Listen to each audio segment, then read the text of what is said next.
A paz a todos. Vamos dar continuidade à leitura do livro Rumo aos 120 anos. Hoje vamos dar início à leitura do capítulo 2. O seu corpo é o templo do Espírito Santo. Ou vocês não sabem que o corpo é um lugar sagrado, onde mora o Espírito Santo? Vocês percebem que não podem viver de qualquer maneira, desperdiçando algo pelo qual Deus pagou um preço tão alto? A parte física não é mero apêndice da parte espiritual. Tudo pertence a Deus. Portanto, deixem que as pessoas vejam Deus no corpo de vocês e através dele. 1 Coríntios 6:19.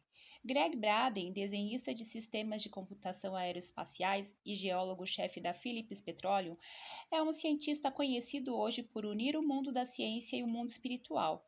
Em seu livro Código de Deus, ele apresenta uma fascinante compreensão a respeito da criação. Ao estudar as culturas antigas, Braden percebeu um padrão recorrente nas narrativas sobre a criação do universo.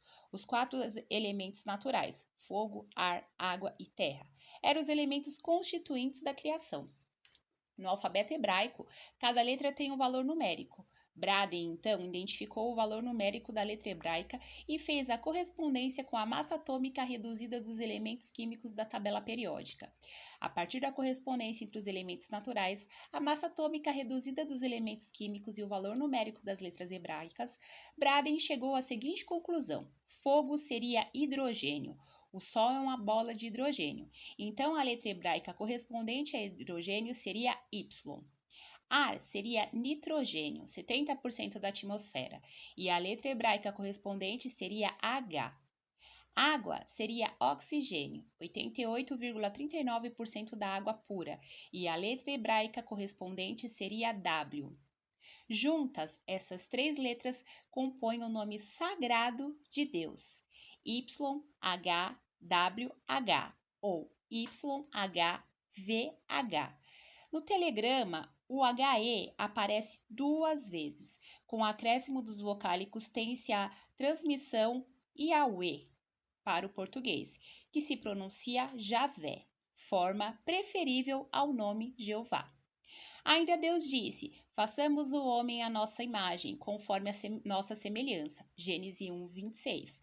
Não igual, ou seríamos somente espírito, mas semelhante, sendo necessário o corpo físico. Terra seria carbono, e a letra hebraica corresponde, nesse caso, ao G. A propósito, esses quatro elementos químicos são os componentes do nosso DNA, que é a estrutura responsável pela transmissão de todas as características genéticas, como cor dos olhos, da pele e do cabelo, fisionomia, entre outras, no processo de reprodução dos seres vivos. Desta maneira, a principal função do DNA é transportar informações contidas em suas sequências, chamadas de genes. É o nosso banco de dados.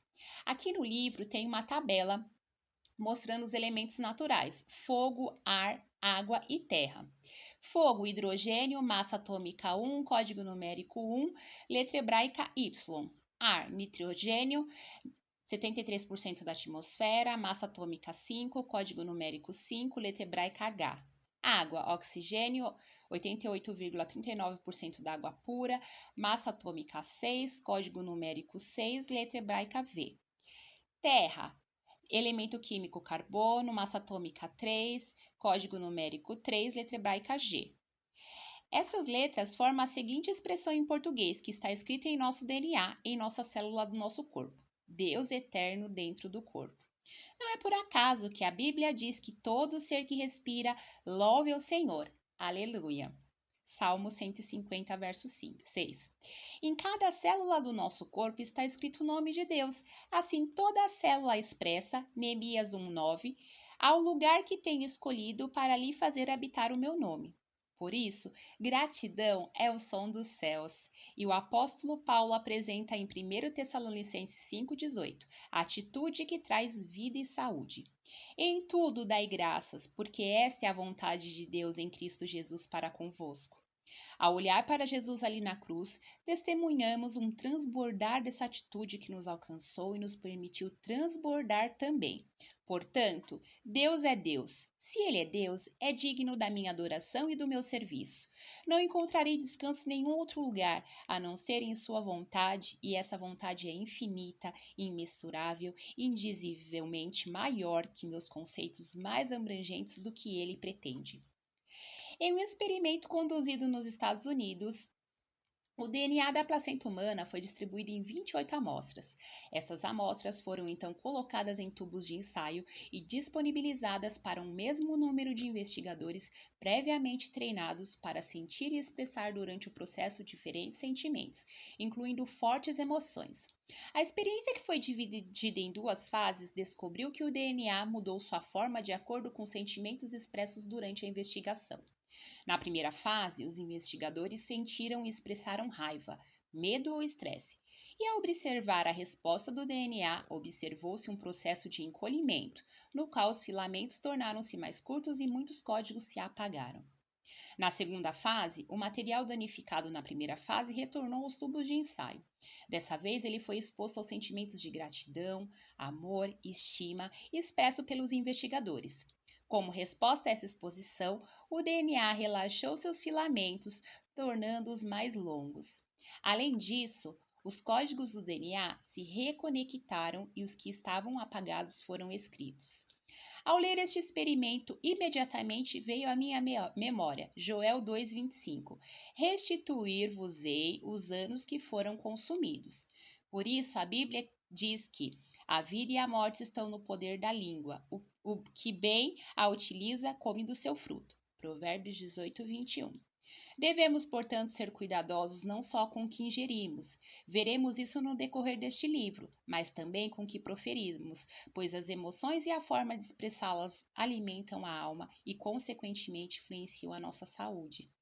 É comum ouvirmos relatos de pessoas que foram ao médico e, após receberem diagnósticos de hipertensão arterial, colesterol alto, diabetes, obesidade, começaram uma dieta, exercícios e uso de medicamentos, mas vieram a sofrer um infarto do miocárdio, porque continuaram a responder às circunstâncias geradoras de estresse do dia a dia da mesma forma. Vou dedicar alguns capítulos ao estresse crônico e seus efeitos, para que possamos compreender a extensão dos danos causados e como podemos enfrentá-lo. A Bíblia se refere ao nosso corpo como templo do Espírito Santo, não à nossa alma ou ao nosso espírito, mas sim ao nosso corpo. Eu, no entanto, não tinha um entendimento claro disso, pois dificilmente ouvimos ministrações sobre esse tema na igreja. Não há uma compreensão correta sobre isso, porque a igreja foi firmada sobre uma teologia que privilegia espírito e alma em detrimento do corpo. Essa teologia é baseada em um princípio filosófico da Grécia Antiga, a dualidade platônica entre corpo e alma descrita no diálogo do Fédon. De acordo com esse diálogo, o corpo deve ser desprezado, juntamente com seus apetites e desejos tipicamente humanos, pois não é capaz de encontrar a verdade. Em vez disso, o corpo busca honrarias, riquezas, prazeres, etc. Por outro lado, a verdade que a alma procura só será encontrada quando por meio das virtudes do desprendimento do corpo. A partir do primeiro século, na região do Mediterrâneo Oriental, surge um movimento religioso, filosófico e herético, o gnotismo. Esse termo se origina da palavra grega gnosis, que significa conhecimento. Os gnóticos acreditavam que era possível alcançar a salvação por meio do conhecimento ou gnose, e não por meio da fé, da obediência às leis religiosas ou das boas obras. As principais crenças do gnotismo incluem o dualismo, a ênfase na experiência anterior, a noção de que o conhecimento é a chave para a salvação e a crença de que existem vários níveis de realidade. O gnotismo pregava que o mundo havia sido criado por uma divindade imperfeita e que por isso a vida na Terra era apenas uma forma maléfica usada para aprisionar o espírito humano. Dessa forma, o bem só seria alcançável em um nível espiritual. Porém, segundo os escritos paulinos, não há nada de contraditório entre a vida material e a vida espiritual. Para o apóstolo Paulo, o homem se apresenta como um todo, ou seja, como um ser vivo, criado e constituído de corpos, alma e espírito, o fôlego de vida. Na verdade, corpo, alma e espírito. Por ser judeu, criado aos pés de Galamiel, instruído conforme a verdade da lei de nossos pais zelosos de Deus, Paulo pensa como um judeu, ou seja, livre de toda dicotomia ou divisão categórica entre o corpo e a alma e o espírito. Essa é a razão pela qual, ao falar da ressurreição dos mortos, ele se refere não somente à alma ressuscitada, mas também a um corpo glorioso. O Império Romano, sob a égide do imperador Constantino, era perseguidor declarado dos cristãos. No entanto, após se converter ao cristianismo em 313, o próprio Constantino permitiu pelo Edito de Milão o culto dessa religião em todo o império.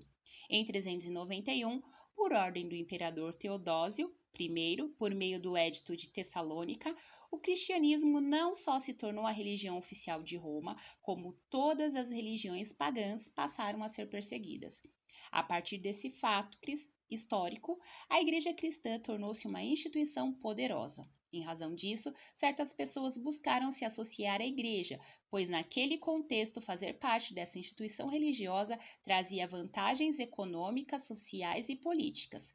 Com isso, muitos não se converteram verdadeiramente, apenas faziam parte da Igreja. Essas pessoas foram a porta de entrada do pensamento filosófico grego a respeito do corpo na teologia cristã. Essa perspectiva também era dominante na cultura romana e, ao misturar-se ao cristianismo, promoveu distorções na igreja que ainda perduram em nossos dias.